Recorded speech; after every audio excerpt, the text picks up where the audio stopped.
tudo bem? Bom estarmos aqui em mais uma aula do nosso curso Capacitação Vida. Nesse período, o tema é Fé em Crise. Lembra, nós no período passado falamos sobre dias difíceis e estamos numa sequência falando sobre fé em crise. Eu quero começar essa aula com uma oração por você. Amado Deus, em nome de Jesus, dando início a esta segunda aula deste tema, Fé em Crise, eu peço a Tua graça sobre esse aluno, sobre esta aluna que vai assistir, que vai ler os textos, para que ela seja abençoada e entenda como proceder de maneira que a fé não entre em crise ou que saia dela se fortalecendo. Eu peço a Tua graça em nome de Jesus. Amém. Nós aprendemos lá na aula introdutória dada pelo professor Júnior que as circunstâncias, quando as circunstâncias determinam o nosso comportamento, elas podem abalar a nossa fé e prejudicar o nosso relacionamento com Ele. Quando nós não temos profundidade bíblica, que quer dizer um relacionamento sólido com Deus, as situações difíceis podem nos abalar. Na primeira aula, na semana passada, nós aprendemos o quanto a oração e o jejum são importantes para nos preparar para as lutas e nos sustentar em meio às crises. Orar e jejuar, eu costumo falar que oração e jejum, que é junto, faz parte da dupla arroz com feijão da fé. Tá? Vamos falar que a oração e jejum é o arroz e a leitura bíblica é o feijão.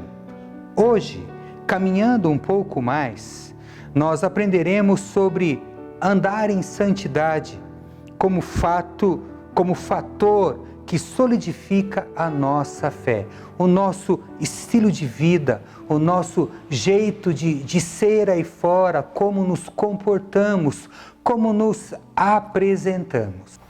E como o primeiro texto que nós vamos meditar na Palavra de Deus nesta aula, eu peço que você abra sua Bíblia em 1 Pedro, capítulo 1, versículo 15. Esse texto diz assim: mas, assim como é santo aquele que nos chamou, sejam santos vocês também em tudo o que fizerem. Vou repetir o texto, tá? Assim como é santo aquele que os chamou, sejam santos vocês também em tudo o que fizerem. Para que você possa entender essa questão da santidade, do estilo de vida, do nosso comportamento, vamos lembrar que os 10 mandamentos, eles estabelecem para nós padrões muito elevados. Os 10 mandamentos, eles nos desafiam a dar a Deus a nossa adoração exclusiva, espiritual, coerente, regular e obediente. Também os 10 mandamentos nos desafiam a preocupar-nos com a integridade da vida, do lar, da propriedade e do bom nome de nosso próximo. Compreender essas implicações radicais dessas exigências reveladas pelo Senhor Jesus lá no Sermão do Monte, percebendo nelas uma convocação a amarmos a Deus com todo o nosso ser e amarmos o nosso próximo como a nós mesmos, é capaz de levar-nos a um profundo desespero. Quando entendemos isso e quando lemos os mandamentos, reconhecemos que jamais poderemos cumpri-los, jamais poderemos vivê-los na sua essência, na sua integralidade. E olha, a palavra diz que se nós quebrarmos um princípio apenas, quebramos tudo. Então, quando nós vemos os mandamentos e as exigências, as normas por eles estabelecidas e olhamos para nós, para a nossa incapacidade, para a nossa limitação, ficamos extremamente frustrados. E olha, sabe que esse é o propósito, ou foi o propósito inicial de Deus ao nos dar a lei. Expor e condenar nossos pecados, tirando assim de nós toda e qualquer esperança de salvar a nós mesmos. Os 10 mandamentos, eles apenas dizem, você não pode, obedecer a Deus por conta própria. Você não pode ter uma vida santa pelo seu próprio esforço. Você não pode acertar através da sua natureza que é pecaminosa, que é caída. Não adianta, você não consegue. Desse modo, pode-se dizer que a lei nos aponta para Cristo como o único, exclusivo e indispensável Salvador. Como disse um grande teólogo do século XX, John Stott, ele disse que a lei nos conduz a Cristo a fim de sermos justificados, e Cristo nos manda de volta à lei para sermos santificados, contanto que nos lembremos de que somente o Espírito Santo pode escrever a lei em nossos corações e nos permitir obedecê-la. É importante você entender que nós precisamos valorizar cada vez mais o inestimável dom, a inestimável presença do Espírito Santo em nós, porque é Ele que faz com que a vontade de Deus, entenda aí, a lei, seja a realidade em nós. É pelo Espírito Santo que podemos andar em santidade. Lembre-se que o próprio Deus estabeleceu certos canais por meio dos quais a sua graça santificadora pode nos alcançar. Esses canais são chamados de meios da graça.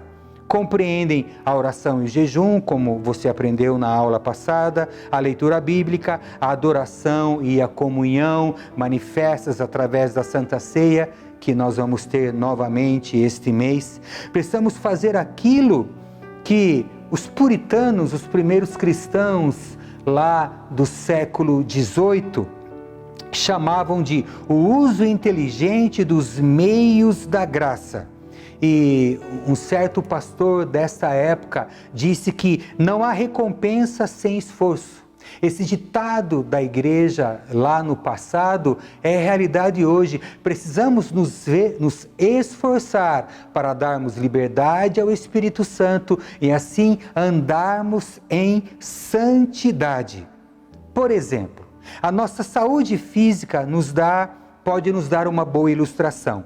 A melhor forma de garantirmos a saúde e combatermos as infecções não é recorrendo a medicamentos certos quando surge uma epidemia, quando somos expostos a micróbios, a vírus, etc. Embora isso possa ser necessário, mas sim criando resistência durante o restante do ano por cultivarmos regularmente bons hábitos alimentares, sono na medida certa, exercícios disciplinados. Então, quando nós nos preparamos ao longo do tempo, ao sermos expostos a vírus e outros problemas aí, nós temos uma boa imunidade, estamos bem fisicamente, espiritualmente é a mesma coisa.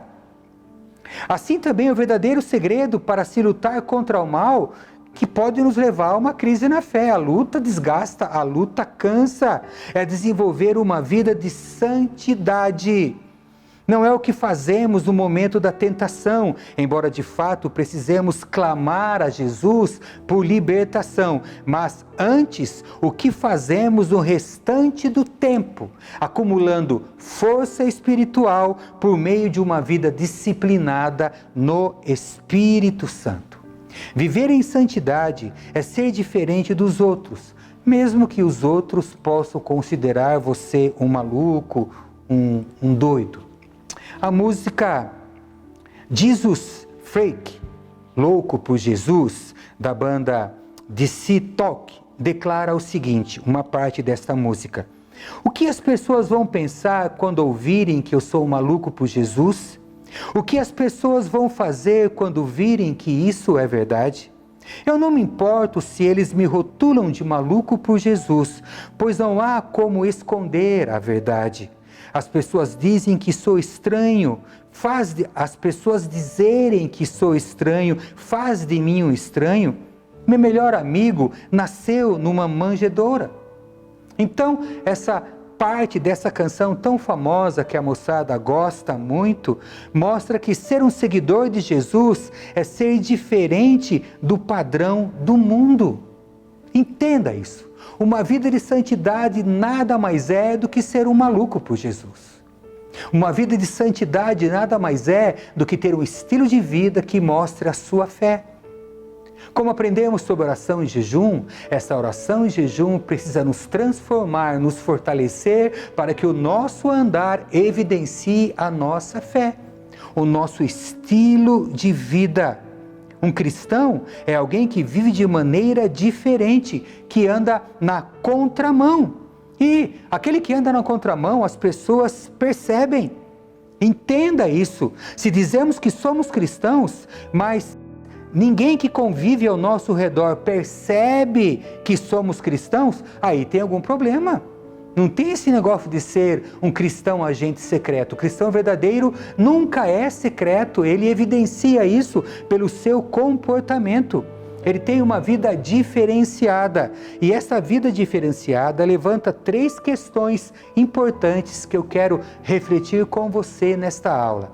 Primeiro, por que o cristão anda na contramão? Segundo, será que as pessoas sabem que você é um cristão? Que as nossas atitudes são típicas de alguém que se diz cristão? Terceiro, será que você tem medo do que as pessoas vão pensar a seu respeito por ser um seguidor de Cristo? Vamos responder essas questões. A primeira, então, por que o cristão anda na contramão? Porque é alguém diferente. Dizemos que somos seguidores de Jesus, mas Jesus é invisível e impopular para este mundo. Jesus não é um tipo de celebridade que podemos seguir no Instagram, no Face, no Twitter. E, além disso, ele ensinou coisas bastante difíceis para serem cumpridas. Por exemplo, Mateus 5:28, para você ter uma ideia. Mas eu lhes digo, qualquer que olhar para uma mulher para desejá-la, já cometeu adultério com ela em seu coração. Veja bem, Mateus 5:44 e 45. Mas eu lhes digo, amem os seus inimigos e orem por aqueles que os perseguem, para que vocês venham a ser filhos de seu Pai que está nos céus. Não é fácil isso. Muita gente acha os ensinamentos de Jesus e os demais ensinamentos da Bíblia bonitos. Até tentam colocá-los em prática, mas a verdade é que por conta deles não conseguem. Pela força humana é impossível, é por Deus. É pelo Espírito Santo. Repito, obedecer os mandamentos, tendo uma vida correta, tendo uma vida santa, uma vida diferenciada pelo esforço humano é impossível. Uma verdade que precisa ficar bem clara para você é que os ensinamentos da Bíblia contrariam a nossa natureza pecaminosa, desagradam a nossa mente. Então muita gente prefere continuar vivendo sem a interferência de Jesus em suas vidas. Se somos seguidores de Cristo, nos autodenominamos cristãos, somos cristãos? Você é cristão? Você é cristã, minha querida? Se nós somos seguidores de Cristo, a Bíblia deve ser o nosso manual de vida. E quando vivemos o que esse manual de vida nos ensina, nosso estilo de vida nos faz diferentes do mundo. A Bíblia ensina que a nossa identidade não pode ser confundida com a daquele que não tem Deus. Com a daquele que, com a sua conduta, diverge dos princípios da palavra de Deus, da vontade do Senhor. Entenda isso.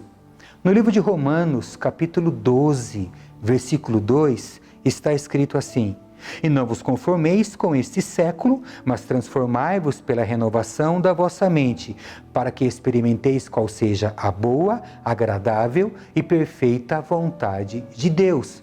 O se conformar, já ensinamos em outras aulas, é tomar a forma, é ser parecido, é ser igual, é ser confundido com os outros. Não, o cristão, ele é único, ele é diferente. Existe uma filosofia de vida no mundo que é destruidora e não podemos nos submeter a ela. Nosso estilo de vida não pode, repito, ser confundido com as práticas do mundo. É preciso que você entenda que há um grande contraste entre o Filho de Deus e aquele que não é Filho de Deus. E você sabe que ser filho de Deus é diferente de ser criatura. Criatura é aquele que foi criado, todos os seres humanos, todos os seres vivos, os racionais e irracionais. Agora, filho de Deus é aquele que recebe o espírito de adoção no momento que se arrepende dos seus pecados e entrega a vida para Jesus. Nesse texto aqui de Romanos, nós vemos que há um contraste com a palavra conformar e renovar. A mente conformada é uma mente obscurecida pela filosofia do mundo. O conformismo nos faz aprovar práticas e ações do mundo. Começamos a pensar que nosso estilo de vida é aceitável, é normal, mesmo que ele esteja contrário à palavra de Deus. E isso, lógico, vai nos impedir de vivermos a boa vontade de Deus. Uma vida mundana, conformada, é como um espelho empoeirado. Enquanto ele não for limpo de toda sujeira, não poderá refletir a luz do sol. Entenda isso. Como está a sua vida? Ela está empoeirada? Você tem permitido que as sujeiras dessa sociedade na qual vivemos impregne você de um jeito tal que encubra a sua natureza cristã? Você tem a natureza cristã? Você é cristão? Cristão verdadeiro? Então, seu estilo de vida, o nadar contra a corrente, chama a atenção. Chama a atenção, desagrada muita gente. Mas, gente, quem importa mais agradar? Não é verdade? A segunda pergunta, será que as pessoas sabem que você é um cristão? Um bom exemplo bíblico de um homem temente a Deus, que não se conformou com esse mundo, foi Daniel. Quem não conhece a história de Daniel? Aquele jovem que, levado cativo para a Babilônia, propôs no seu coração não se contaminar com as iguarias do rei. Ele sabia que aquele alimento preparado para o rei não era de acordo com a lei mosaica, não era de acordo com os princípios da fé de Daniel, eram consagrados aos ídolos. Ele tomou uma posição: eu vou nadar contra a corrente, eu vou ser diferente. Ele e seus 3 amigos, Ananias, Misael e Azarias, e eles decidiram não comer aquela comida, e Deus deu graça. Deus o guardou, o protegeu, o abençoou, mas veja bem, ele resolveu firmemente, é uma posição dele como servo de Deus. Será que faríamos a mesma coisa no lugar de Daniel? Será que honraríamos a Deus? Será que ficaria claro ao rei que somos tementes a Deus? Às vezes isso não acontece com os colegas da faculdade, não acontece na família, com as amizades que nós temos. É importante você tomar uma posição. Imagine se seu patrão pedisse para você fraudar alguém, um cliente, por exemplo. Ou então, se o professor substituto deixasse você colar na prova, porque o professor titular precisou se ausentar, qual seria a sua reação? Ou então o colega disse: vamos matar a aula, vamos sair para algum lugar, a aula é chata, essa matéria não é legal. Qual seria a sua reação? Olha o que diz 1 João capítulo 2, versículo 15. Não ameis o mundo, nem as coisas que há no mundo. Se alguém amar o mundo, o amor do Pai não está nele. Porque tudo que há no mundo, a concupiscência da carne, a concupiscência dos olhos e a soberba da vida, não procede do Pai, mas procede do mundo. Concupiscência é uma palavra difícil, que não é usada no português atual, mas significa um desejo intenso, uma vontade que nos leva a fazer determinada coisa. Deus quer que sejamos santos, que sejamos separados do mundo. As pessoas saberão que somos cristãos através da nossa santidade e da nossa piedade. Que sentido faz eu dizer que torço para o Palmeiras, mas me comporto como um torcedor do Corinthians? Visto a camisa do Corinthians, me sento na arquibancada do Corinthians, no estádio, mas se eu sou palmeirense, essa minha identidade deve ficar clara a todos. Do mesmo modo, se somos filhos de Deus, temos que vestir a camisa de Cristo e não a do mundo. De nada adianta dizermos que somos cristãos se nossas atitudes não demonstram isso.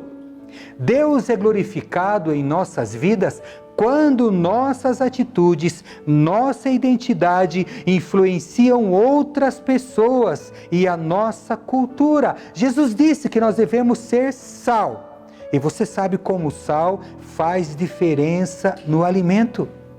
Entenda o que seria do mundo sem nós, os cristãos. O que seria do mundo sem a igreja, o corpo de Cristo? Nós, por meio da capacitação do Espírito Santo, somos os responsáveis para dar equilíbrio a este mundo caído. E isso acontece, sabe quando? Não quando somos coniventes, quando somos iguais, mas quando andamos na contramão. E olha, não é fácil andar na contramão. Como foi dito certa vez, uma coisa morta pode seguir a correnteza, mas só uma coisa viva pode contrariá-la. A sua fé é viva ou a sua fé é morta? Ao andarmos na contramão, isso indica que estamos vivos, que estamos lutando. Ao andarmos na contramão, pessoas se esbarram em nós, e é nessa circunstância que devemos deixar a marca de Cristo em outras pessoas. E temos aqui a terceira questão. Será que você tem medo do que as pessoas vão pensar a seu respeito por ser um seguidor de Jesus? Muitos, na escola, na faculdade, no trabalho, têm vergonha de dizer que é cristão. Por que será que fazem isso? Paulo escreveu em Romanos, capítulo 1, versos 16 e 17. Pois não me envergonho do Evangelho, porque é o poder de Deus para a salvação de todo aquele que crê, primeiro do judeu e também do grego, visto que a justiça de Deus se revela no Evangelho de fé em fé, como está escrito, o justo viverá pela fé. Se realmente entendemos quem é Jesus e o que Ele fez por nossas vidas, não devemos nos envergonhar do Evangelho. Em Atos, nós vemos que os apóstolos tinham orgulho de serem cristãos e estavam prontos para sofrerem violência por causa disso. No capítulo 5, versos 40 a 42 do livro de Atos, nós vemos esse comportamento, nós vemos esta reação de alegria pelo sofrimento ao testemunharem da fé em Jesus Cristo. Olha o que está escrito. Chamando os apóstolos, açoitaram-nos e ordenando-lhes que não falassem em nome de Jesus, os soltaram. E eles se retiraram do sinédrio, regozijando-se por terem sido considerados dignos de sofrer afrontas por este nome. Em contraste com essa cena de Atos, nós também nos deparamos com Pedro, que negou a Jesus por 3 vezes. Pedro, porém, é importante falar, foi restaurado e se tornou um grande servo de Deus. Se realmente entendemos quem é Jesus e o que Ele fez por nossas vidas, não devemos nos envergonhar do Evangelho. Isso faz parte de andarmos na contramão. Muitas pessoas dizem que não se adequam ao padrão do mundo moderno e se revoltam criando suas ideologias. Quando essas pessoas fazem isso, porém, estão fazendo por motivos que pertencem a este mundo. Com os cristãos é diferente. Dizemos que não nos adequamos aos padrões do mundo moderno porque sequer pertencemos a este mundo. Somos apenas forasteiros e peregrinos aqui. Bom, eu quero concluir essa breve aula dizendo que devemos olhar para o eterno, para a cruz de Cristo, valorizando aquilo que Ele fez e não termos medo nem vergonha de andarmos na contramão, não importa o preço, nunca pagaremos o preço que Jesus pagou, fique tranquilo. E se você, como os apóstolos, assim agiram, Se você passar por circunstâncias difíceis, for perseguido, for maltratado pela sua fé, regozije-se, se alegre. Eu quero terminar com uma citação do grande escritor C.S. Lewis, e ele disse certa vez: se eu fosse te recomendar uma religião para lhe fazer sentir confortável, certamente não recomendaria o cristianismo. Gente, ser cristão e ter um estilo de vida andando na contramão não é fácil, mas é possível. É preciso que você decida, lembra de Daniel. É preciso que você tome uma posição. Seja sal na sua escola, no trabalho, na sua família. Viva uma vida santa, nem que te considerem louco. Louco por Jesus. É o que devemos ser.